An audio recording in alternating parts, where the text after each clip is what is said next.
بسم الله الحمد لله والصلاة والسلام على رسول الله وعلى آله وصحبه ومن والاه رب اشرح لي صدري ويسر لي أمري واحلل عقدة من لساني يفقهوا قولي أحبتي الكرام السلام عليكم ورحمة الله وبركاته. On continue ensemble toujours notre série sur la biographie des 10 compagnons à qui il a été promis le paradis.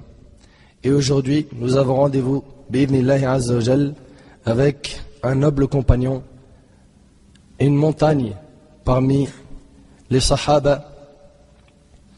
Et je le dis, je le répète encore une fois, je ne traite pas sa biographie aujourd'hui pour vous raconter une histoire sans en tirer profit, mais pour en tirer profit, pour profiter d'un rappel, pour profiter d'une morale, pour l'éducation de nos générations, mais surtout pour vous présenter ceux qui devraient être nos vrais modèles. À une époque où des personnalités futiles, dont le nombre ne cesse d'augmenter, sont devenus les modèles que nos jeunes suivent aveuglement. Wa la hawla wa la quwwata illa billahi al-ali al-azim. Mes frères et sœurs, aujourd'hui nous avons rendez-vous avec un homme qui a toujours été animé par une grande motivation. Un homme doté d'une âme riche et d'un esprit obéissant. Mais qui est-il donc? Aujourd'hui nous avons rendez-vous avec un homme exemplaire. Un exemple duquel nous sommes fiers. Un véritable modèle à suivre pour la communauté en général et plus particulièrement pour les personnes aisées, les personnes riches, les patrons, mais aussi pour nos jeunes qui sont paresseux vis-à-vis du travail, nos jeunes qui ont la flemme d'aller travailler. Il est l'un des 10 compagnons à qui le paradis fut promis. Il est l'un des 8 premiers à avoir embrassé l'islam. Il est l'un des 5 qui fut reconverti par Abu Bakr as-Siddiq radiyallahu anhu. Il fait partie des 6 que Omar radiyallahu anhu avait choisi pour l'assemblée de consultation. Il est l'un des héros ayant participé à la bataille de Badr. Et vous savez que ceux qui ont participé à la bataille de Badr ont un certain mérite. Selon Ali ibn Abi Talib radiyallahu anhu, le prophète alayhi salatu wassalam a dit: sache qu'Allah a considéré les combattants de Badr et leur a dit: faites ce que vous voulez car je vous ai pardonné. Rapporté par Tirmidhi, authentifié par l'Albani. Il s'agit de l'un de ceux qui ont prêté le serment d'allégeance d'Ar-Ridwan, dont Allah tabaraka wa ta'ala a fait l'éloge dans le Coran. Allah Azza wa Jalla a dit dans Sourate Al-Fath, Sourate 48, verset 18: لَقَدْ رَضِيَ اللَّهُ عَنِ الْمُؤْمِنِينَ إِذْ يُبَايِعُونَكَ تَحْتَ الشَّجَرَةِ فَعَلِمَ مَا فِي قُلُوبِهِمْ فَأَنزَلَ السَّكِينَةَ عَلَيْهِمْ وَأَثَابَهُمْ فَتْحًا قَرِيبًا. Allah a très certainement agréé les croyants quand ils t'ont prêté le serment d'allégeance sous l'arbre. Il a su ce qu'il y avait dans leur cœur et a fait descendre sur eux la quiétude et il les a récompensés par une victoire proche. Et Allah tabaraka wa ta'ala, en parlant encore une fois de Bay'at al-Ridwan dans Sourate Al-Fath, Sourate 48 verset 10, Allah Azza wa Jalla dit: Innal ladhina yubay'unak innama yubay'una Allah yadullah fawqa aydihim faman nakatha fa innama yankuthu ala nafsihi wa man awfa bima 'ahada 'alayhi Allah fasayutihi ajran 'azima. Ceux qui te prêtent serment d'allégeance ne font que prêter serment à Allah. La main d'Allah est au-dessus de leurs mains. Quiconque viole le serment ne le viole qu'à son propre détriment, et quiconque remplit son engagement vers Allah, il lui apportera bientôt une énorme récompense. Il s'agit d'un homme héroïque dans toutes les batailles auxquelles il a pu participer, radiyallahu anhu. Il était également commerçant, un commerçant sincère, un commerçant riche et généreux. Quant à son attitude dans la demande de science, il était doté d'une motivation incroyable et maîtrisait tout ce qu'il apprenait. Il est le riche, le reconnaissant vers son Seigneur, le patient, le vertueux, l'ascète, le modeste, le généreux, l'honnête, l'obéissant, le héros ayant participé à toutes les batailles aux côtés du prophète sallallahu alayhi wa sallam. Il est le riche et le charismatique modeste. Il est le pieux qui pleurait par crainte d'Allah tabaraka wa ta'ala. Il s'agit sans trop tarder de Abdurrahman ibn Auf radiyallahu anhu wa an jami' as-sahaba. Mes frères et sœurs, permettez-moi de vous poser la question suivante. Qu'est-ce que tu connais, mon frère, ainsi que toi, ma sœur, de Abdurrahman ibn Auf? Qu'est-ce que je connais à propos du compagnon qui bénéficie de toutes ces caractéristiques? Qu'est-ce que je connais à propos de l'homme qui pria en tant qu'imam et dirigea la prière pour l'imam des imams Muhammad alayhi salatu wassalam? T'arrives à imaginer? Il a dirigé la prière et Muhammad alayhi salatu wassalam était derrière lui. Là, bien sûr, tu es en train de te dire: mais Akhi, tu t'es pas trompé là? Non. c'est pas une erreur et tu vas le voir avec moi, Inch'Allah. Je suis conscient de ce que je dis et par la permission d'Allah, tu vas le voir dans cette conférence. Je vous demande donc, qu'est-ce que vous connaissez à propos de l'homme qui pria en tant qu'imam et dirigeait la prière pour l'imam des imams, le messager d'Allah sallallahu alayhi wa sallam? Sachez mes frères et sœurs que notre grand compagnon Abdurrahman ibn Auf n'a pas été le seul à diriger la prière pour le prophète sallallahu alayhi wa sallam. Abu Bakr radiallahu anhu l'a fait et Abdurrahman ibn Auf a bénéficié de cet immense mérite. Radiallahu anhu wa an jami' as-sahaba. En cette époque difficile que nous vivons, où l'on croit les menteurs et où les véridiques sont démentis, et vous savez très bien qu'on vit cette époque, les menteurs sont élevés à des rangs impressionnants et les véridiques sont rabaissés et démentis et accusés. Et surtout ceux qui appellent Allah tabaraka wa ta'ala, on leur colle toutes les étiquettes et ils sont combattus de l'intérieur et de l'extérieur. Wala hawla wala quwwata illa billah. En cette époque difficile que nous vivons, où l'on croit les menteurs et où les véridiques sont démentis, où l'on fait confiance aux traîtres et où les dignes de confiance sont accusés de trahison, en cette époque où les personnes futiles sont mises en avant au point où ces gens sont devenus des modèles que nos jeunes suivent aveuglement. Et je demande à Allah tabaraka wa ta'ala, en ces années trompeuses que nous vivons, de nous enseigner le mérite de ces hommes purs qui sont sahaba, ces compagnons choisis par Allah tabaraka wa ta'ala pour un Nabi sallallahu alayhi wa sallam, afin de tirer profit de leur biographie et que ce soit eux les véritables modèles de notre communauté. Abdurrahman ibn Auf radiallahu anhu est né 10 ans après l'année de l'éléphant. Et il a embrassé l'islam durant les premiers jours de la da'wah. Et permettez-moi de sauter quelques passages de la vie de ses compagnons, car il y en a tellement que j'ai envie d'aller à l'essentiel, Inch'Allah. Sachant qu'on va parler d'un combattant qui n'avait peur de rien à part Allah Azza wa Jal, d'un courageux, d'un commerçant honnête, d'un pieux. Abdurrahman ibn Auf, radiallahu anhu, était un homme riche. Et écoutez bien cette phrase que je vais vous dire. Il était un homme riche et il était maître de son argent. Et il n'était pas l'esclave de son argent. À méditer. Il était maître de son argent et il n'était pas l'esclave de son argent comme le sont beaucoup de gens de notre communauté, hélas. En effet, cet argent n'a jamais eu de place dans son cœur. Il l'a toujours détenu dans sa main. Il aimait beaucoup le commerce, radiyallahu anhu. Et quand il ne commerçait pas, on le retrouvait auprès du prophète sallallahu alayhi wa sallam afin de l'écouter et d'apprendre de sa part. Et tellement qu'il maîtrisait ce qu'il apprenait, radiyallahu anhu, lorsque les compagnons étaient en désaccord sur la preuve qui statuera de la question, il ne retrouvait cette preuve qu'auprès d'Abdurrahman ibn Auf, radiyallahu anhu. Donc on va parler d'un savant. Et j'aimerais à présent répondre à une question que se posent beaucoup de nos pères et de nos frères aisés, les gens riches, qui se plaignent de l'argent qui les a préoccupés. Ceux qui se demandent comment trouver un équilibre entre le business et la religion. Cette conférence-là, elle devrait, bi'idhnillah, surtout toucher les gens qui ont de l'argent, les gens qui sont riches, parmi nos frères et nos sœurs de la communauté de l'islam. Ceux qui sont riches, ceux qui ont beaucoup d'argent, grâce à Allah Azza wa Jal, se posent souvent cette question. Mais comment faire pour trouver un équilibre entre le business et la religion? Car quand on est dans le business, on est noyé dedans. On est noyé dedans, on n'arrive pas à sortir la tête de l'eau. Et on est préoccupé à qu'est-ce qu'on va acheter, qu'est-ce qu'on va vendre, la comptabilité, la gestion, les impôts, etc., les charges, etc.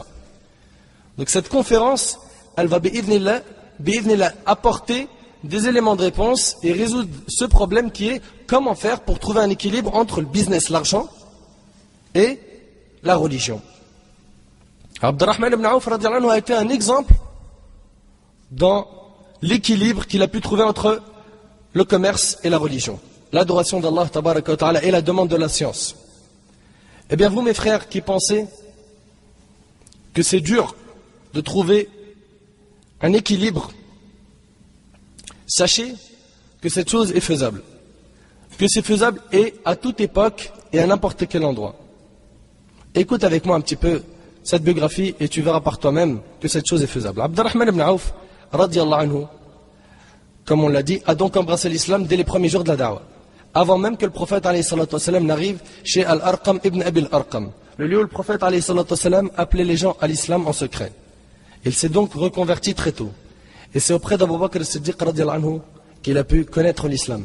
Et comme on l'a déjà dit plusieurs fois, Abu Bakr était telle une fleur dont le parfum profitait à tout le monde, radiyallahu anhu. Dans le sens où, lorsqu'Allah Azza wa Jalla lui a facilité d'embrasser l'islam, il se lança aussitôt à la recherche des gens qui étaient dotés d'une fitra salima, une nature saine, d'un cœur pieux et d'une intelligence impressionnante. Et pourquoi cela?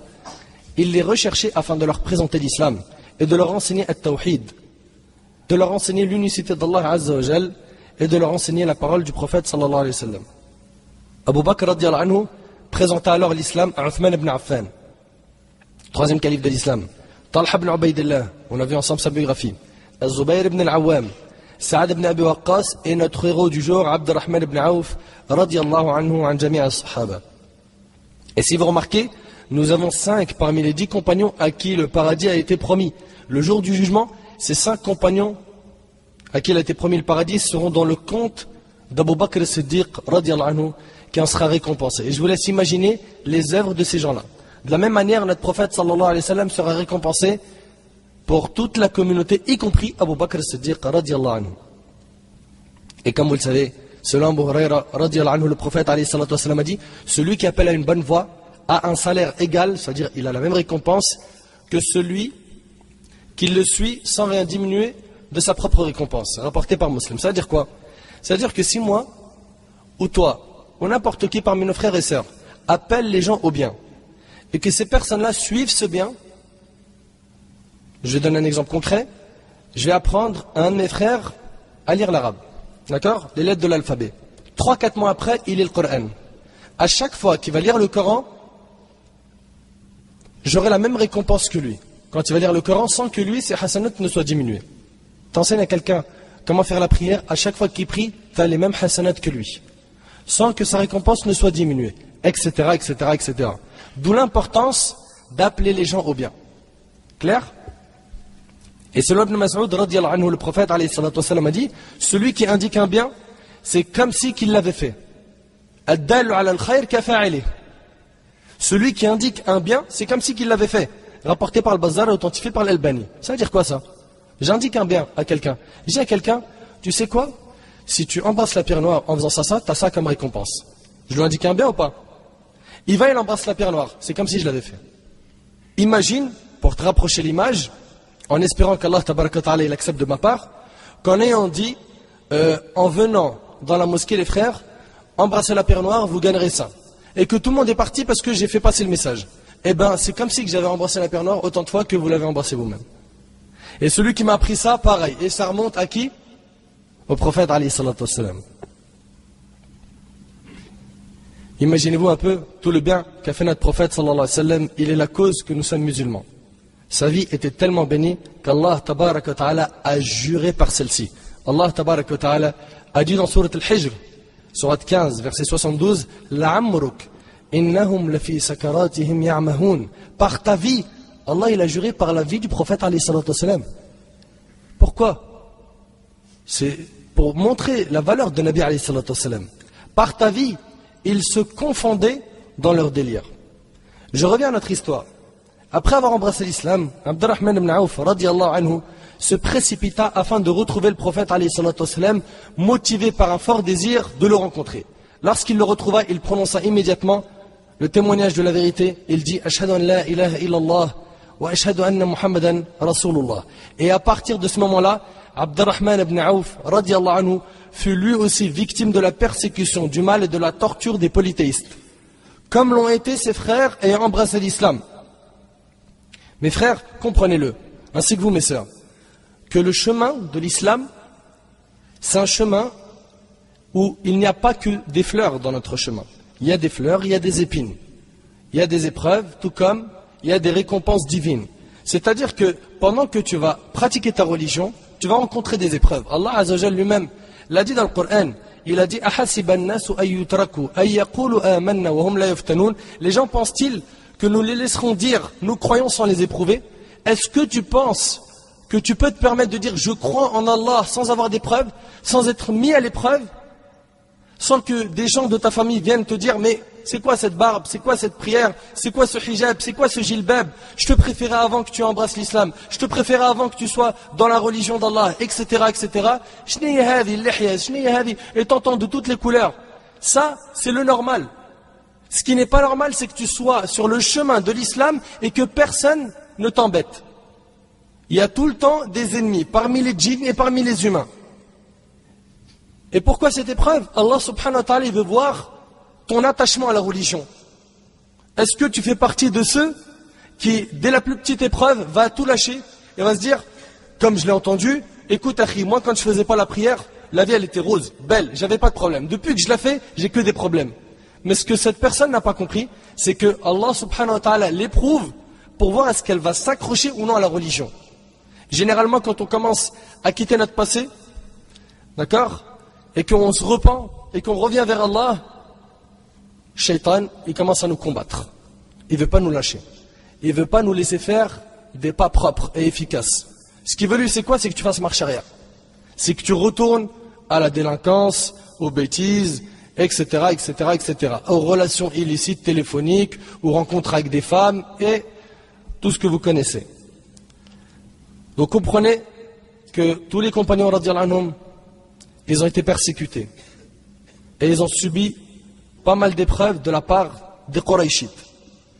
Comprends par là, et c'est la leçon que l'on doit tirer, qu'une personne qui prend le chemin de la droiture sera éprouvée tôt ou tard. C'est une obligation. À nous d'être forts et à nous de voir comment est-ce que Nabi alayhi salatu wassalam nous a enseigné d'être toujours dans le chemin de la droiture malgré les épreuves. Donc Abdurrahman ibn Auf radiyallahu anhu, qui a été torturé, fut contraint d'immigrer en Abyssinie, alors qu'il faisait partie des gens nobles de son peuple. Il se dirigea alors avec ses frères, les autres compagnons, vers l'Abyssinie. Par la suite, il retourna à la Mecque, mais encore une fois, sous les effets de la torture, il fut contraint d'émigrer une deuxième fois vers l'Abyssinie. Et quelque temps après, il retourna à la Mecque afin d'émigrer vers Médine avec le prophète alayhi salatu wassalam. Méditez avec moi, mes frères et sœurs. Il a émigré avec le prophète alayhi salatu wassalam. Il a participé avec le prophète alayhi salatu wassalam à la bataille de Badr, à la bataille de Uhud, à la bataille d'Al-Ahzab, les coalisés ou Al-Khandaq, tout comme il avait participé à toutes les autres batailles, même Al-Hudaybiyah. Il n'a jamais raté la moindre bataille auprès du prophète alayhi salatu wassalam. Mes frères et sœurs, Abdurrahman ibn Auf radiyallahu anhu était très compétent dans le domaine du commerce. Et encore une fois, je l'ai dit depuis le début de la conférence, et je le ressouligne, cette biographie-là est dédiée surtout à ceux qui veulent un équilibre entre quoi? Entre avoir beaucoup d'argent, des commerces, du business et l'adoration d'Allah, la religion. Abdurrahman ibn Auf radiyallahu anhu était très compétent dans le domaine du commerce. Et malgré qu'il aimait beaucoup cette activité et qu'elle lui réussissait très bien, jamais il n'a été pris par l'avarice. Méditez bien, jamais il n'a été avare. Et on remarque une chose, c'est que cet argent-là, quand les gens commencent à le posséder, qu'ils deviennent riches, qu'est-ce qui se passe? Beaucoup d'entre eux deviennent avares. Tu le vois quand il était pauvre, il te dit, ah si Allah me facilite d'avoir de l'argent, je construirai des mosquées, des puits, je parrainerai des orphelins, n'importe quel projet où on peut aider, je serai là. Après, Allah subhanahu wa ta'ala, il lui ouvre les portes du risque, de l'argent. Et tu vois que plus il a de l'argent, plus il est avare. Il se dit, non mais attends, il y a trop de charges, il y a trop de dépenses, j'ai un projet d'acheter ça, si je donne à lui, comment ça se passe? Parce que regarde, je donne 10 à lui, 10 à lui, 10 à lui, et à la fin, donc hélas, on voit, et c'est une fitna, c'est une grande tentation d'avoir beaucoup d'argent. Surtout que, quand tu as beaucoup d'argent, il faut savoir une chose, c'est que le jour du jugement, Allah va te questionner, au niveau de ton argent, deux questions. Il va te dire, un, d'où est-ce que tu as gagné cet argent? Et dans quoi tu l'as dépensé? Tu devras justifier tout ce que tu as gagné. Et d'ailleurs, les pauvres rentrent au paradis 500 ans avant les riches. Pourquoi? Parce qu'eux, ils ont justement aucun problème au niveau de l'argent. Ils rentrent avant. Enfin, je reviens à dire qu'Abdurrahman ibn Auf n'a jamais été pris par l'avarice, la convoitise, le mépris ou le désir du monopole. Ce désir qui anime malheureusement beaucoup de commerçants. Bien au contraire, il était conscient qu'à travers cette activité, il transmettait un message dont sa communauté avait besoin. Et je ne suis pas en train de mépriser l'argent, ni en train de dire que l'argent est haram. On sait que l'argent est important et facilite beaucoup de choses. D'ailleurs, ce fut l'une des causes déployées dans la da'wah du prophète alayhi salatu wassalam. Rappelez-vous dans les batailles. Dans les batailles, Nabi alayhi salatu wassalam, il dit qui prépare l'armée. Jaysh al-Usra par exemple. Et Uthman radiyallahu anhu qui dit moi 100 chameaux, 200, 300 chameaux. Donc l'argent, c'est utile. Mais il faut savoir le placer dans le bon endroit. Dès ses premiers pas à Médine, Abdurrahman ibn Auf radiyallahu anhu était actif. Il souhaitait immédiatement être utile à la communauté musulmane. Dans un domaine qu'il aimait énormément et qu'il maîtrisait parfaitement, le domaine du commerce, le domaine des affaires. Écoutez avec moi ce magnifique hadith. Al-Bukhari rahimahullah a rapporté d'après Anas ibn Malik radiyallahu anhu qu'après l'arrivée à Médine, le prophète alayhi salatu wassalam instaura la fraternité entre Abdurrahman ibn Auf et Sa'ad ibn Rabi'a, l'un des plus riches de Médine. Sa'ad ibn Rabi'a a dit à Abdurrahman ibn Auf qui était muhajiri. Vous savez c'est quoi un muhajiri? Un muhajiri c'est quelqu'un qui a immigré de la Mecque vers Médine. Et un ansari c'est quelqu'un qui faisait partie des habitants de Médine. Donc Abdurrahman ibn Auf il a quitté sa famille, sa demeure, toute chose, et il est arrivé à Médine, sans avoir une promesse d'embauche qui l'attend, ou un appartement qui l'attend, non, rien du tout.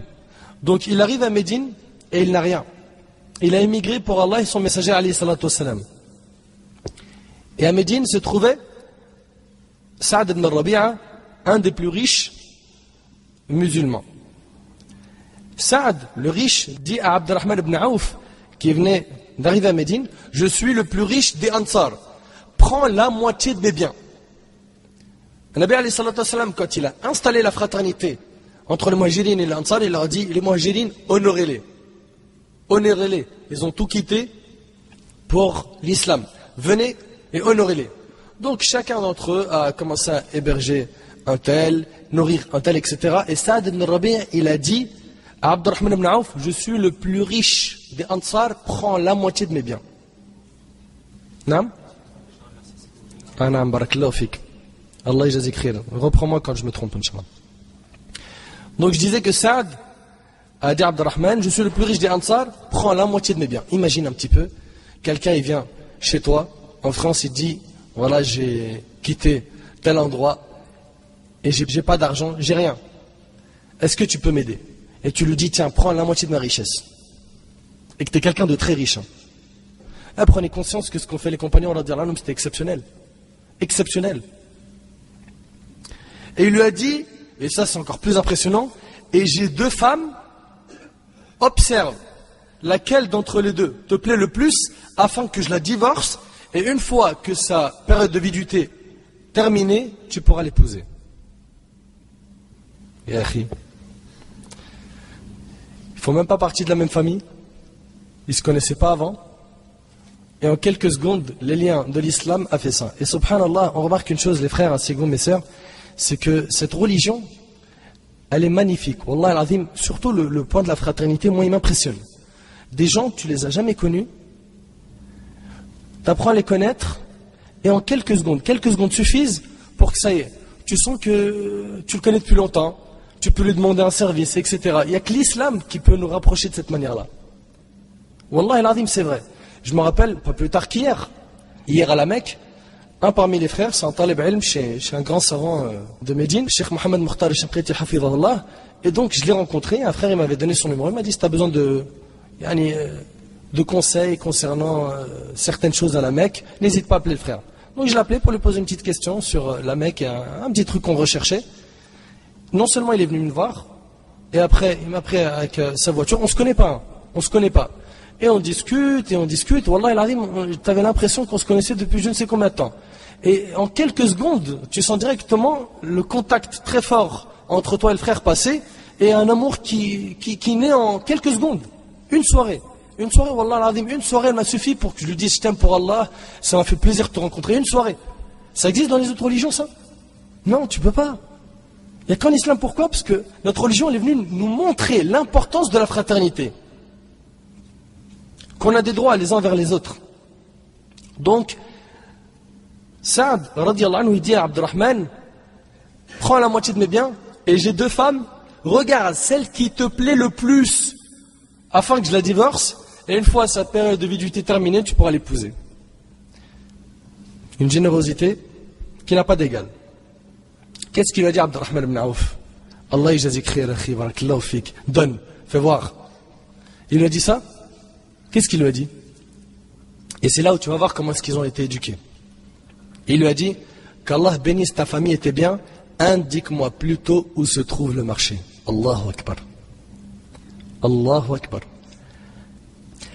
La réponse de Abdurrahman ibn Auf, comme on vient de l'entendre, cet homme vertueux, cet homme pudique, cet homme pur, cet homme intelligent et pieux, dit qu'Allah bénisse ta famille et tes biens, indique-moi plutôt où se trouve le marché. Moi, je préfère travailler et gagner l'argent avec la sueur de mon front.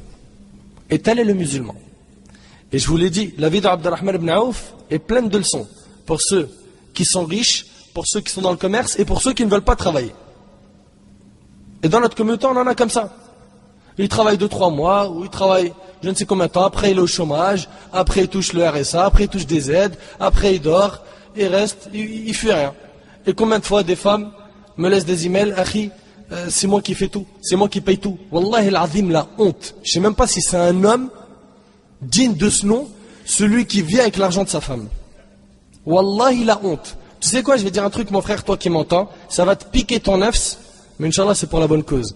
Écoute bien, si tu acceptes, parce que ta femme elle est riche, elle a de l'argent, ou un héritage, ou je ne sais quoi, qu'elle aille travailler pour toi et que toi tu restes à la maison, sache que non seulement tu n'as rien compris au mariage, mais tu n'es pas un homme. Tu n'es pas un homme. Tu n'es pas un homme, ni avec un H majuscule, ni avec un minuscule. Zéro. Wallah, la honte, on vit une époque de fous. Combien de fois je les reçois ces plaintes? C'est attristant. Et combien de sœurs, hein? Il y en a une parmi elles qui m'avait laissé son numéro sur le site et elle me dit, ce que le frère Nader peut me rappeler, donc au fil de la discussion, elle me dit, mon mari, il gagne, masha'Allah, très très bien, il ne me dit pas qu'est-ce qu'il fait de son argent, j'ai pas le droit de lui demander des comptes, je ne sais pas ce qu'il en fait, et moi, avec mon argent, je paye le loyer, j'achète à manger, j'achète. C'est quoi ça? C'est quoi ça? C'est quoi? C'est ça l'islam? Indique-moi plutôt où se trouve le marché. Cette phrase elle est immense, Wallah al-Azim, elle est immense. J'adresse cette expression à la jeunesse qui est en permanence à la recherche de la facilité. Cette jeunesse qui veut tout avoir sans faire le moindre effort. C'est à toi que j'adresse cette parole. Toi mon frère qui attends l'emploi top. Sache que cet emploi ne viendra jamais frapper à ta porte. C'est plutôt à toi de partir à la recherche d'un travail digne et de faire des efforts dans tes études pour avoir un travail qui est correct. Plus tu vas faire d'efforts dans tes études, plus tu auras Inch'Allah cette facilité, bi'idnillah, qui te permettra de gagner de l'argent halal. Dis-toi ce que s'est dit Abdurrahman ibn Auf. Radiallahu anhu, indique-moi plutôt où se trouve le marché. C'est-à-dire quoi? C'est-à-dire, moi je dois travailler. Moi je tends pas la main. Le musulman il tend pas la main. Les frères, vous dépassez un certain âge, il dépasse 14-15 ans et il prend toujours de l'argent de ses parents. Pourquoi tu vas pas travailler? Travaille au moins le week-end, subviens à tes propres besoins tout seul. Sois un homme. Il faut que tu sois responsable tôt. Et garde l'équilibre, ne fais jamais rentrer l'argent et la dunya dans ton cœur.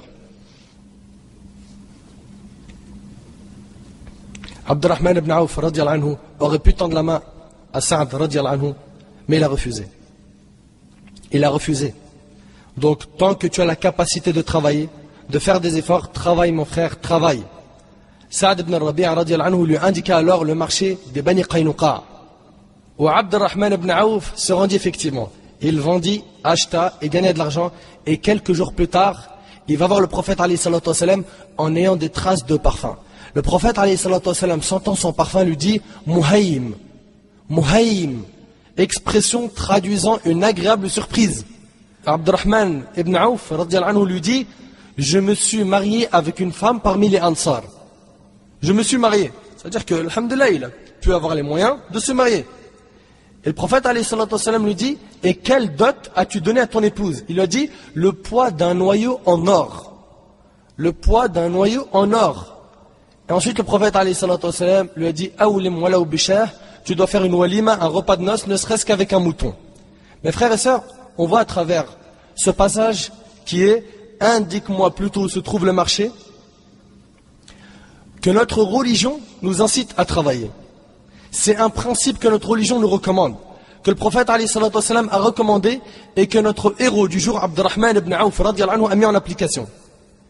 Certains parmi les pauvres de la communauté pourraient se demander, mais où sont passés ceux qui sont généreux, comme Saad ibn Rabi'? Ils sont où? On n'en a plus aujourd'hui dans notre communauté. Nous leur répondons en disant, et où est passée la vertu d'Abdurrahman ibn Auf? Où sont passés les gens comme Abdurrahman ibn Auf qui s'abstiennent de tendre la main? Sachez que la générosité de Saad ibn Rabi' ne peut coexister qu'avec la vertu d'Abdurrahman ibn Auf et sa pudeur, radiyallahu anhum ajma'in. Au temps de la générosité, on trouvait la vertu. Et au temps de la vertu, on trouvait la générosité.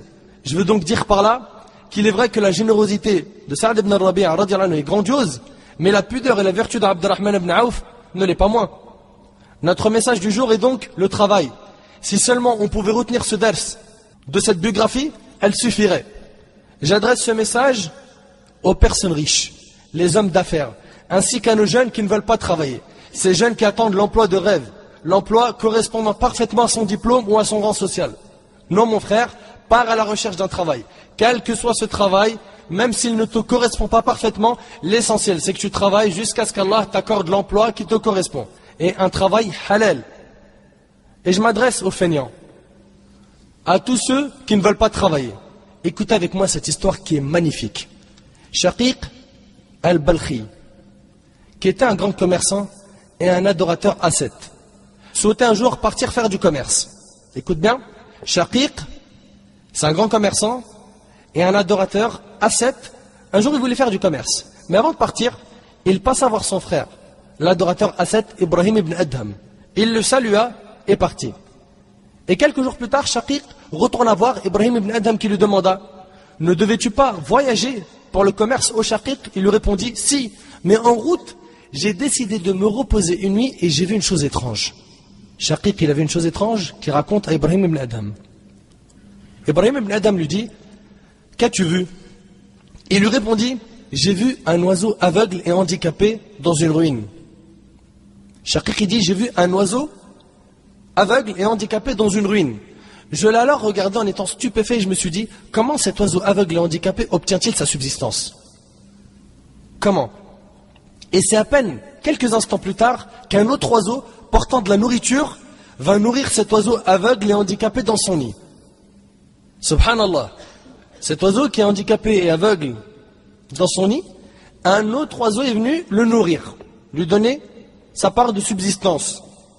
Je fus alors stupéfait et je me suis dit, est-ce possible qu'Allah accorde la subsistance à cet oiseau aveugle et handicapé et qu'il ne m'accorde pas ma subsistance à moi-même? Et j'ai alors décidé de rentrer et d'abandonner le commerce que je comptais faire. Il s'est dit, si un oiseau aveugle et handicapé, il obtient sa subsistance, forcément moi, je vais l'obtenir aussi. Donc je me suis dit, je rentre chez moi, je ne fais plus de commerce. Et Allah il va me donner ma subsistance, tout comme il la donne à qui? À l'oiseau. Et médite avec moi sur ce tonnerre qui va tomber dans les oreilles de Shaqiq. Ibrahim ibn Adham lui dit alors, que ton cas est étrange, ô Shaqiq, et pourquoi as-tu accepté d'être cet oiseau aveugle et handicapé et ne pas être cet oiseau fort qui apporte la subsistance aux aveugles et aux handicapés? Allahu Akbar. Allahu Akbar. Impressionnante l'histoire. Wallahi l'azim, elle est impressionnante. Dans notre communauté, on en a comme ça, qui veulent vivre comme l'oiseau handicapé et aveugle. Il veut tout le temps que les gens viennent, lui tendent la main, tiens, tu as besoin d'argent, tiens, tiens. Si tu vois quelqu'un qui est en difficulté parmi tes amis, le fait de lui donner tout le temps de l'argent, ce n'est pas une solution. Montre-lui comment faire pour qu'il travaille. Si tu as un tuyau pour qu'il travaille, c'est encore mieux. Parce que la première option, elle ne va pas lui régler son problème. Il va commencer à dépendre des gens et vivre avec ce système. Dès que j'ai besoin, je sais que je peux appeler un tel. Il va me donner quelque chose. De cette manière, on a réglé le problème? Non. Mes frères, on se doit de prendre une grande leçon de cette histoire. Qu'on doit être la main qui donne et pas la main qui prend. Et d'ailleurs, qu'est-ce qu'il a dit le prophète alayhi salatu wassalam? La main qui est supérieure est meilleure que la main inférieure. La main supérieure, c'est celle qui donne. La main inférieure, elle a moins de mérite que celle qui donne. Donc soyons toujours de ceux qui donnent et pas de ceux qui tendent la main. Et pour avoir ça, il faut travailler. Et le musulman, il a sa fierté. Même si tu n'as rien, pas un sou dans la maison, tu tends pas ta main. Demande à Allah Azza wa Jalla et fais les causes. Ne sois pas de ceux qui vont faire des qiyam layl, ils vont demander à Allah, il reste à la maison, il attend, comme Shaqiq voulait faire. Non. Tu te dois de bouger, travailler, faire les causes. Et tu verras que si tu travailles, tu fais les efforts, et tu verras qu'en faisant les efforts, Allah subhanahu wa ta'ala te facilitera. Donc toi, mon frère qui éprouve de la paresse vis-à-vis du travail, comment peux-tu accepter de tendre la main, même à tes parents, alors que tu as la capacité de travailler? C'est une honte, tu devrais avoir honte. Fais que le slogan de ta vie soit cette phrase qu'a prononcée Abdurrahman ibn Auf, indique-moi plutôt où se trouve le marché. Qu'elle devienne le slogan de ta vie. Et pars à la recherche du travail, n'attends pas que ça vienne tout seul. Je vous recommande donc, ainsi qu'à moi-même, d'apprendre ces paroles par cœur. Indique-moi plutôt où se trouve le marché. Recherche donc et fais les causes. Allah tabaraka wa ta'ala a dit dans Surat al-Mulk, Surat 67, verset 15, Huwa alladhi ja'ala lakumul arda dhalula famshu fi manakibiha wa kulu min rizqih wa ilayhi an-nushur. C'est lui qui vous a soumis la terre.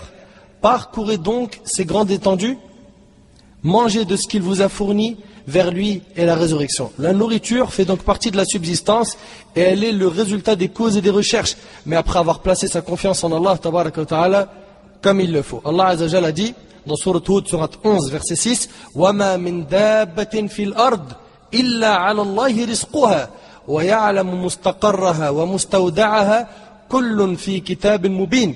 Il n'y a point de bête sur terre dont la subsistance n'incombe à Allah, qui connaît son gîte et son dépôt. Tout est dans un livre explicite. Et Allah tabaraka wa ta'ala a dit dans Surat al-Dhariyat, Surat 51, verset 22, وَفِي السَّمَاءِ رِزْقُكُمْ وَمَا تُوعَدُونَ. Et il y a dans le ciel votre subsistance et ce qui vous a été promis. Et là une question. Allah tabaraka wa ta'ala dit, votre subsistance se trouve dans le ciel. Mais la subsistance, elle se trouve dans le ciel, alors que les usines et l'argent sont sur terre. Comment comprendre ça? Comment comprendre que la subsistance, elle est dans le ciel, alors que les usines, l'argent, le travail, il est fait de dunya, sur terre? Comment? Quelle est la réponse? Personne? Sur terre, nous n'avons que les causes. Les usines et l'argent sont des causes. Et celui qui fait fonctionner ces causes, c'est celui qui est au-dessus des sept cieux, Allah Azza wa Jalla. C'est lui, tabaraka wa ta'ala, qui met l'effet dans les causes. Clair? C'est pour ça qu'Allah il a dit, et il y a dans le ciel votre subsistance. Et ce qui vous a été promis. Pour revenir à ce qu'on disait, Abdurrahman ibn Auf, radiyallahu anhu, par l'intermédiaire de son commerce, a réussi à acquérir une énorme fortune halal en très peu de temps. Dans Siyar A'lam al-Nubala, de l'imam al-Zahabi, rahimahullah, et dans plusieurs autres livres, il est rapporté que les convois de caravanes de Abdurrahman ibn Auf, radiyallahu anhu, arrivaient très souvent à Médine. À chaque fois, il n'y avait pas beaucoup de temps qui séparait leur arrivée. Ces convois en provenance d'Égypte, de Grande Syrie, du Yémen, etc., secouaient Médine et tout le monde en entendait parler. Elle contenait tout ce qu'il pouvait y avoir de bon pour les habitants de Médine. Nourriture, boissons, tissus, etc. Abdurrahman ibn Auf, radiyallahu anhu, leur apportait des choses qu'ils n'avaient jamais vues. Des choses dont ils n'avaient jamais entendu parler. Une fois, ce noble compagnon leur fit aumône de 500 chevaux. 500 chevaux, fi sabilillah. Une autre fois, il leur fit aumône de 500 caravanes, fi sabilillah. Et un jour, il délivra 30 esclaves en une seule journée. Tel était le but de Abdurrahman ibn Auf, radiyallahu anhu, en gagnant cet argent. Telle était sa conviction. Pour lui, l'argent n'était en aucun cas une divinité, et de la même manière, il n'était pas un esclave de l'argent. Bien au contraire, il était maître de son argent. Et il a réellement réalisé l'utilité de cet argent en l'employant d'une manière qui plaît à Allah Jalla wa Ala.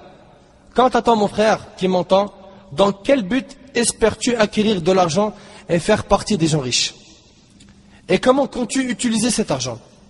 Toi qui as de l'argent, c'est quoi ton but au final?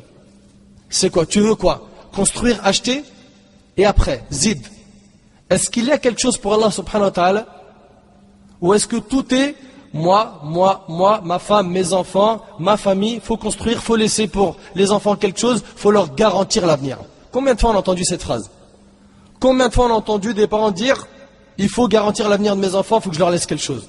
Garantir l'avenir de tes enfants, c'est pas avec le matériel, c'est avec le spirituel. C'est en leur laissant dans le cœur l'amour d'Allah et du prophète alayhi salatu wassalam. À chaque fois qu'Allah tabaraka wa ta'ala enrichissait Abdurrahman ibn Auf un petit peu plus, il devenait de plus en plus modeste. On le voit ça aujourd'hui avec les riches. On voit plutôt de l'orgueil. de la frime. Il devenait de plus en plus modeste. Il faisait encore plus d'efforts et devenait de plus en plus généreux. En effet, il a dépensé pour les mères des croyants, les femmes du prophète, 40 000 dinars d'or. 40 000 dinars d'or. La preuve est dans le hadith qui est rapporté par l'imam al-Tabarani avec une chaîne de transmission où ces hommes sont dignes de confiance. Selon Umm Salama radiyallahu anha, elle dit avoir entendu le prophète dire « Personne n'éprouvera de la compassion envers vous après ma mort à l'exception du véridique, du bienfaisant. » Umm Salama dit « J'invoquais Allah pour Abdurrahman ibn Auf et je disais « Oh Allah, donne à Abdurrahman ibn Auf à boire de Salsabil. » C'est une source au paradis. Oh Allah, donne à Abdurrahman ibn Auf à boire de Salsabil dans le paradis. Elle a dit cela car il a dépensé pour elle 40 000 dinars d'or. Et dans une version, 400 000 dinars d'or.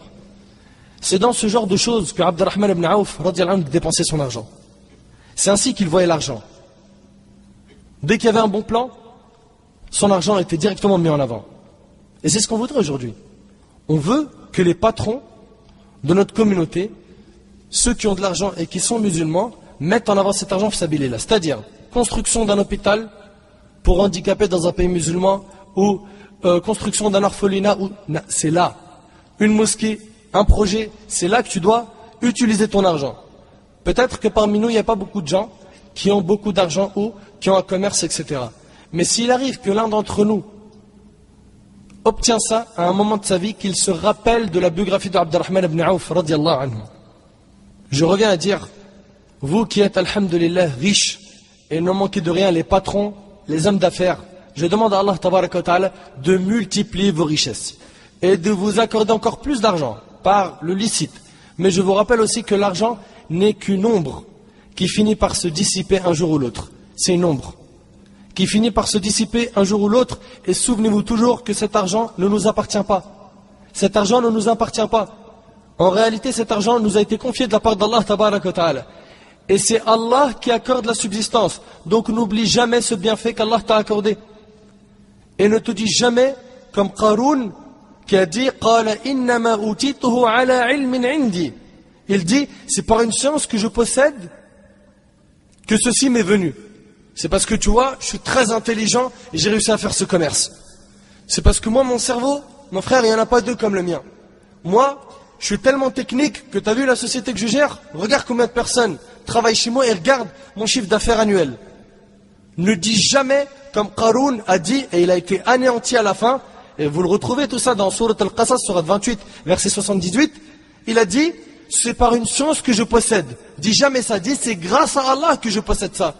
Ce n'est grâce à tes muscles, ni à ton intelligence, ni à tes diplômes. C'est grâce à Allah. Dis plutôt, comme cela est mentionné dans Surat Yusuf, Surat 12, verset 38, ذَلِكَ مِنْ فَضْلِ اللَّهِ. Ceci est une grâce d'Allah. Cet argent fait donc partie des bienfaits d'Allah sur toi. Et il se peut que cet argent soit une épreuve. En effet, Allah tabaraka wa ta'ala nous le confie pour nous tester. Vas-tu remercier Allah Azzawajal ou être ingrat? Allah Azzawajal a dit dans Surat An-Nur, Surat 24, verset 33, et donnez-leur des biens d'Allah qu'il vous a accordés. Et Allah Azzawajal a dit dans Surat Al-Hadid, Surat 57, verset 7, وَأَنْفِقُوا مِمَّا جَعَلَكُمْ مُسْتَخْلَفِينَ فِيهِ. Et dépensez de ce dont il vous a donné la lieutenance. L'argent n'appartient donc qu'à Allah et il t'a simplement confié cet argent. Ô toi mon frère riche et pieux, comprends que cet argent t'a été confié. Écoute avec moi ce verset. Allah tabaraka wa ta'ala a dit dans Surat Ali Imran, Surat 3, verset 180, وَلَا يَحْسَبَنَّ الَّذِينَ يَبْخَلُونَ بِمَا آتَاهُمُ اللَّهُ مِنْ فَضْلِهِ. On voit bien ici que l'argent, c'est Allah qui l'a donné. Écoute bien, que ceux qui gardent avec avarice, ils sont avares. Ce qu'Allah leur donne par sa grâce. Qui donne? C'est Allah. Qui prive? C'est Allah. Allah tabaraka wa ta'ala a dit que ceux qui gardent avec avarice ce qu'Allah leur donne par sa grâce ne comptent point cela comme bon pour eux. Ne comptent point cela comme bon pour eux. Au contraire, c'est mauvais pour eux. C'est mauvais pour eux. Au jour de la résurrection, on leur attachera autour du cou ce qu'ils ont gardé avec avarice. Allahu Akbar, c'est un verset. Écoute bien, Au jour de la résurrection, on leur attachera autour du cou ce qu'ils ont gardé avec avarice. C'est Allah qui a l'héritage des cieux et de la terre, et Allah est parfaitement connaisseur de ce que vous faites. N'oublie jamais qu'Allah héritera de la terre et des cieux, et de tout ce qu'elles contiennent. Donc, que rien ne t'appartient. Donc, comprends que rien ne t'appartient. Tout cela t'a été confié. Toi, mon frère, ou plutôt toi, mon père, souviens-toi, il y a 20 ans. Si on t'avait demandé, imagine la fortune que tu vas avoir plus tard. Tu n'aurais même pas pu t'imaginer disposer d'un dixième de ce que tu possèdes aujourd'hui. N'oublie donc jamais ce bienfait d'Allah qu'il t'a accordé. Souviens-toi toujours que c'est Allah qui t'a donné tout cela. Apprends donc de la part de Abdurrahman ibn Auf et dépense pour Allah, dépense pour ceux qui n'ont pas de quoi se nourrir, dépense pour ceux qui n'ont pas de quoi se vêtir. Et wallahi al-azim, ils sont nombreux. J'ai pu, rapidement, en quelques temps, me mélanger avec quelques associations humanitaires. Wallahi al-azim, tu vois l'état de certains pauvres parmi les musulmans qui vivent dans le monde. Tu dis, mais ils sont où les riches? Où est-ce qu'ils sont? Où est-ce qu'ils placent leur argent? Qu'est-ce qu'ils font de leur argent? J'achète, je stocke, je construis, et c'est tout. Des plaisirs éphémères, je les encaisse l'un derrière l'autre, je voyage beaucoup, je m'offre des repas de luxe, des vêtements de luxe, des voitures de luxe, mais après, et après, dans tout ça, est-ce que les pauvres ont pu profiter de ta richesse? Nourris donc les pauvres. Et il y en a même dans nos familles à nous. Fais tout pour essayer de leur apporter des vêtements. Dépense pour ceux qui souffrent de la faim. Et croyez-moi, ça existe partout dans le monde. Et parmi nos frères et nos sœurs, dans certains pays, ils ne trouvent pas de l'eau potable. Leur rêve, c'est de boire cette eau qu'on boit. Je dis même pas des bouteilles que l'on achète dans les centres commerciaux. Eux, ils aimeraient simplement avoir de l'eau potable dans le robinet. Ils l'ont pas. Où sont donc passés les riches? Beaucoup d'entre eux, pour ne pas généraliser, ne veulent rien dépenser de cet argent. Beaucoup considèrent l'argent comme une divinité et ils l'adorent et le prennent comme direction, comme qibla. Et selon Abu Huraira, le prophète a dit: malheur à l'esclave du dinar et du dirham et des vêtements de luxe. Malheur à lui. Malheur à celui qui pense qu'à l'argent. À celui qui pense qu'aux vêtements. Dans sa tête, il n'y a que la mode. Dans sa tête, il n'y a que ça. Malheur à l'esclave du dinar, du dirham et des vêtements de luxe rapportés par le Bukhari. Ne sois pas un esclave de l'argent. Et sois de ceux qui dépensent sans craindre la diminution de ses biens. Ne sois pas de ceux qui pensent qu'en dépensant fisabilillah, l'argent il va diminuer, j'aurai plus rien, je pourrai plus faire ceci, cela. Wallahi al-azim, je vous le jure par Allah, que votre frère Nader, que vous voyez devant vous, et que vous écoutez, vous qui écoutez l'enregistrement, et je ne dis pas ça pour me vanter, mais uqsim lakum billah, que des fois j'étais dans des situations où j'étais coincé au niveau financier, et des gens l'étaient plus. Et en les aidant, Allah il m'a ouvert des portes immenses. Et je ne dis pas ça pour dire que je suis un pieux ou quelqu'un qui dépense, absolument pas, je ne le suis pas. Je vous l'ai dit, je l'ai répété plusieurs fois. Mais simplement, alhamdoulilah, je l'ai vu de mes propres yeux. Le résultat, il est clair. Il faut dépenser sans craindre la pauvreté. Des gens étaient en difficulté, et on a entendu plusieurs histoires. En leur donnant, Allah il t'ouvre les portes du bien. Et je sais que parmi vous, certains ont pu voir le résultat de la dépense fi sabilillah, qui est immense, fi dunya wal akhirah. Abu Kabsha radiallahu anhu rapporte qu'il a entendu dire le messager d'Allah alayhi salatu wassalam, 3 choses, je jure de leur authenticité, et apprenez bien ce hadith que je vais vous citer. Jamais la richesse de quelqu'un n'a été diminuée par une aumône. Le prophète alayhi salatu wassalam, est-ce qu'il a besoin de jurer? La réponse non. Un Nabi alayhi salatu wassalam, l'honnête, le digne de confiance dit, jamais la richesse de quelqu'un n'a été diminuée par une aumône. Et le hadith il est rapporté par Tirmidhi. Et selon Abu Huraira, le prophète alayhi salatu wassalam a dit, Allah Azza wa Jalla a dit, ô fils d'Adam, dépense pour les autres et on dépensera pour toi. Rapporté par Bukhari Muslim. Dépense pour les autres et on dépensera pour toi. Dépense pour Allah tabaraka wa ta'ala et Allah te remplacera ces dépenses, puisque l'un des noms d'Allah tabaraka wa ta'ala est Ash-Shakur, le reconnaissant, qui reconnaîtra toute personne qui avancera une bonne œuvre pour lui subhanahu wa ta'ala. Et selon Abu Huraira radiallahu anhu, le prophète alayhi salatu wassalam a dit, au matin de chaque nouvelle journée descendent 2 anges du ciel. L'un d'eux dit, Seigneur Dieu, donne à toute personne qui dépense dans les œuvres du bien la compensation de ce qu'elle dépense. Un ange qui fait une invocation pour toi quand tu dépenses fisabilillah, il dit, Seigneur Dieu, donne à toute personne qui dépense dans les œuvres de bien la compensation de ce qu'elle dépense. Et l'autre ange dit, Seigneur Dieu donne à tout avare un fléau, il y a une catastrophe pour l'emporter ou emporter ses biens, rapporté par Bukhari et Muslim. Écoute bien, Seigneur Dieu donne à tout avare un fléau pour l'emporter ou emporter ses biens, rapporté par Bukhari et Muslim. Abdurrahman ibn Auf, radiyallahu anhu, ainsi que tous ceux qui, comme lui, gagnent beaucoup d'argent dans le halal et remplissent le droit d'Allah Azza wa Jal en dépensant beaucoup fi sabilillah, ceux-ci sont ceux que l'on a le droit d'envier. On a le droit de les envier. On a le droit de dire, si seulement j'étais comme lui. On a le droit d'espérer d'être comme eux. Selon Ibn Umar, radiyallahu anhu, le prophète alayhi salatu wa sallam a dit, l'envie n'est permise que dans 2 cas. Un homme à qui Allah a donné la connaissance du Coran et qui se consacre à sa lecture la nuit et le jour. Quelqu'un, il connaît le Coran, il a la science religieuse, il l'a apprise et il l'enseigne. 2, et un homme à qui Allah a donné une fortune qu'il dépense de nuit et de jour. Eux, tu as le droit de les envier. Eux, tu as le droit de dire, qu'est-ce que j'aimerais être comme lui. Allah y barik, mashallah. Il a appris la science et il l'enseigne. Il a de l'argent, il dépense fi sabilillah. Eux, tu as le droit de les envier et il est même recommandé de les envier. Et le hadith, il est rapporté par Bukhari et Muslim. Et selon Ibn Mas'ud, radiyallahu anhu, le prophète alayhi salatu wa sallam a dit, lequel de vous préfère l'argent de son héritier à son propre argent? Mais dites bien, lequel de vous préfère l'argent de son héritier à son propre argent? Ils dirent, ô messager d'Allah, il n'est pas un seul parmi nous qui ne préfère son propre argent. Il alayhi salatu wa sallam dit, son argent est ce qu'il a avancé pour le jour du jugement. Et l'argent de son héritier est celui qu'il a remis à plus tard pour le dépenser, rapporté par Bukhari. Mes chers frères, ainsi que vous, mes sœurs, vous serez questionnés à propos de l'argent que vous avez gagné. À propos de cet argent que vous refusez de dépenser pour Allah tabaraka wa ta'ala et que vous allez laisser à vos héritiers. Et vous serez questionnés sur la raison pour laquelle vous refusez de remplir le droit d'Allah tabaraka wa ta'ala. Aïcha radiyallahu anha rapporte ce qui suit. Un jour, ils avaient égorgé un mouton, ils en offrirent une partie en aumône. Écoute bien, c'est un mouton qui a été égorgé, et Aïcha radiyallahu anha en a donné une partie en aumône. Le prophète alayhi salatu wa sallam dit, qu'est-ce qui en reste? Elle dit, il ne reste que l'épaule. Il ne reste que l'épaule. Tout le reste, on l'a donné en aumône. Le prophète alayhi salatu wa sallam a dit, il est resté tout entier sauf l'épaule. Rapporté par Tirmidhi. Ça veut dire quoi? Ça veut dire que tu aurais dû tout donner. Il est resté tout entier sauf l'épaule. Ça montre la générosité du prophète alayhi salatu wa sallam. Donc, c'est ce que tu donnes pour Allah qui reste et non ce que tu gardes. Abdullah ibn Shikhir radiyallahu anhu rapporte, je me rendis auprès du prophète sallallahu alayhi wa sallam alors qu'il récitait la sourate 102.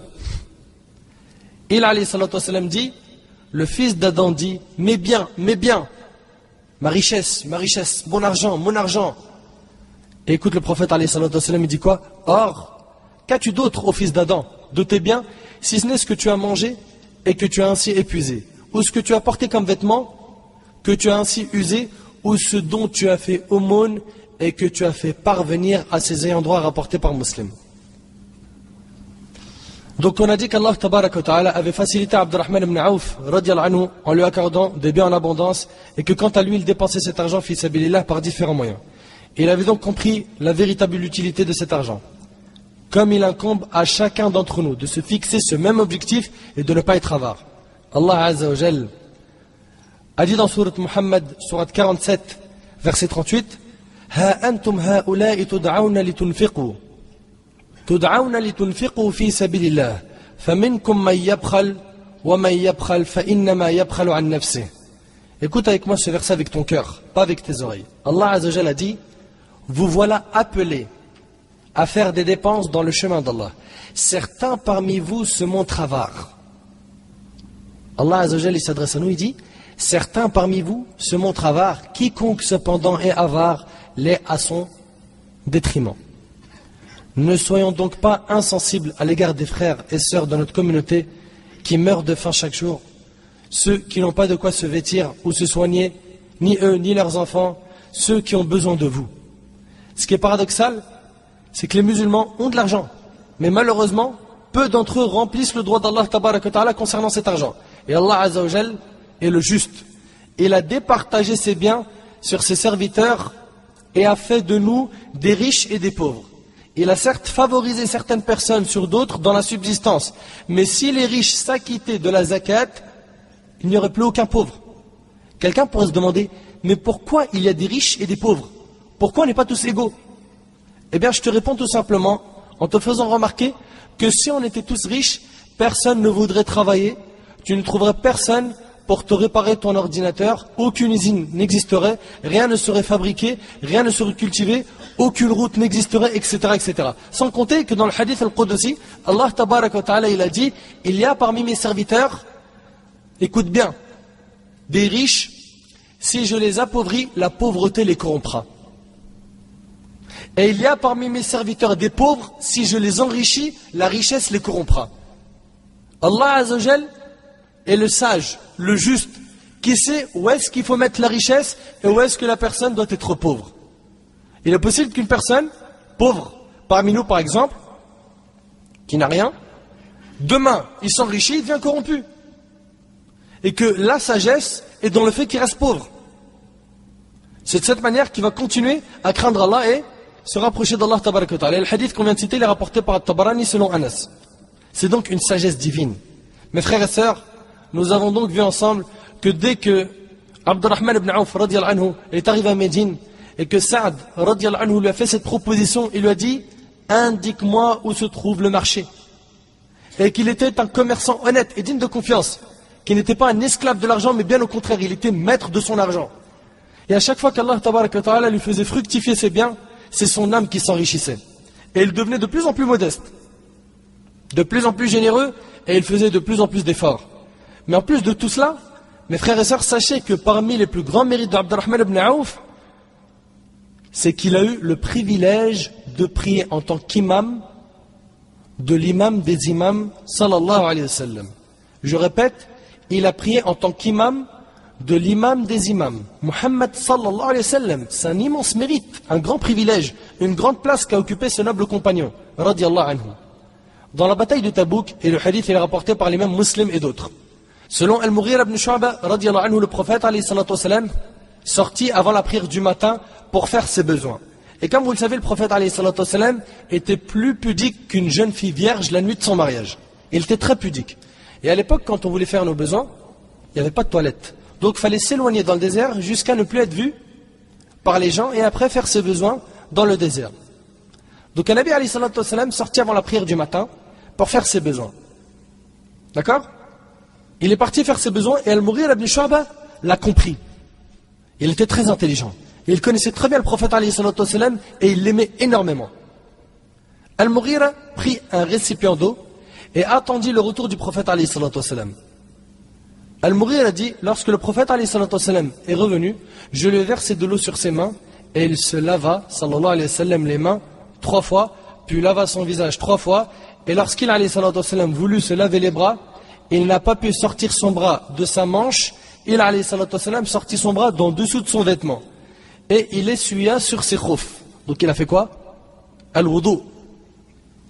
Al-Mughira a dit, lorsque le prophète alayhi salatu wa sallam et moi sommes retournés auprès des compagnons, nous vîmes qu'ils avaient avancé à Abdurrahman ibn Auf afin qu'il dirige la prière. Al-Mughira a dit, le prophète alayhi salatu wa sallam et moi avions pu rattraper la dernière rak'a. C'est bon jusque là? Lorsque Abdurrahman ibn Auf radiyallahu anhu ainsi que les compagnons terminèrent la prière et que le prophète alayhi salatu wa sallam se leva pour rattraper ce qui lui manquait de la prière, les musulmans dirent Subhanallah, Subhanallah. Ils étaient étonnés que le prophète alayhi salatu wa sallam prie derrière quelqu'un et que ce ne soit pas lui qui dirige la prière. Subhanallah, ils étaient étonnés. Mais lorsque le prophète alayhi salatu wa sallam termina sa prière, il se tourna vers les compagnons et dit, vous avez bien fait. Vous avez bien fait. Al-Mughira a dit, il les a enviés d'avoir prié la prière à l'heure. À travers ce hadith, je m'adresse à certains parmi mes frères, les imams, qui lorsqu'ils entrent dans la mosquée et qu'ils voient que c'est un autre imam qui dirige la prière, ils sont mécontents et peuvent parfois faire plein d'histoires, se mettre en colère. Comment ça vous faites la prière avant que j'arrive? Mais mon frère, si tu es en retard, qu'est-ce qu'on fait dans ce cas-là? On t'attend pour la prière suivante, c'est ça? On reste à t'attendre combien de temps? Bien sûr que non. On ne va pas t'attendre jusqu'à la prière suivante. On ne t'attendra pas jusqu'à la prière suivante. La prière, c'est à l'heure. même si c'est quelqu'un d'autre que toi qui dirige la prière, c'est pas un problème. En effet, tu n'es pas meilleur que le prophète alayhi salatu wassalam. L'imam pourrait me répondre en me disant, mais c'est la sunna d'attendre l'imam. Je lui réponds oui, effectivement, mais c'est aussi la sunna d'arriver pour l'iqama, comme le faisait le prophète alayhi salatu wassalam, et non d'arriver en retard et de mettre les gens dans la gêne. Et tu sais très bien, mon frère, qu'il y a parmi ces gens-là, qui sont derrière toi, des personnes qui travaillent, qui ont des choses à faire, etc. Si jamais ton retard est justifié, il n'y a aucun problème, khair inshallah, mais ne reproche pas aux gens d'avoir avancé un autre frère que toi pour qu'il dirige la prière et ainsi d'éviter de mettre les gens dans la gêne. Le prophète alayhi salatu wassalam a donc félicité les compagnons de ne pas avoir retardé la prière et d'avoir avancé Abdurrahman ibn Awf radiyallahu anhu à sa place. Un autre fait qui témoigne du statut et de l'importante place qu'occupait Abdurrahman ibn Awf radiyallahu anhu, c'est que lorsque les compagnons divergeaient au sujet de la preuve relative à une question religieuse, ils revenaient vers Abdurrahman ibn Awf pour trancher. C'est impressionnant quand même. Ils sont nombreux les compagnons, et quand il y a une divergence, c'est Abdurrahman ibn Awf radiyallahu anhu qui tranche. Malgré que cet homme était très occupé par les batailles, par le commerce, etc., jamais cela ne l'a éloigné de la demande de science. Jamais cela ne l'a éloigné du prophète alayhi salatu wassalam. Il l'écoutait toujours attentivement pour apprendre. Écoute avec moi ce hadith. Selon Ibn Abbas radiyallahu anhuma, cette histoire elle est vraiment impressionnante. Elle te montre un peu la place qu'occupait Abdurrahman ibn Awf au sein des compagnons. Omar ibn Khattab radiyallahu anhu sortit vers la Syrie. Quand il arriva au lieu appelé Sarg, il fut accueilli par les gouverneurs des provinces de la Syrie. Abu Ubayd ibn al-Jarrah radiyallahu anhu et ses compagnons lui apprirent que la peste s'était déclarée en Syrie. Ibn Abbas rapporte, Omar me dit, va m'appeler les premiers exilés de la Mecque. C'est-à-dire, il sait que là où ils vont, il y a la peste. Donc que faire? Est-ce qu'il faut continuer ou faire demi-tour? Omar dit, va m'appeler les premiers exilés de la Mecque. Je les lui fais venir et leur demanda conseil en leur annonçant que la peste s'était déclarée en Syrie. Ils furent d'avis différents. Et là, les compagnons ont divergé. Et il y a plein de leçons dans ce hadith. Ils furent d'avis différents. Les uns dirent, tu es sorti pour une mission, combattre l'ennemi. Et nous ne sommes pas d'avis à ce que tu t'en détournes.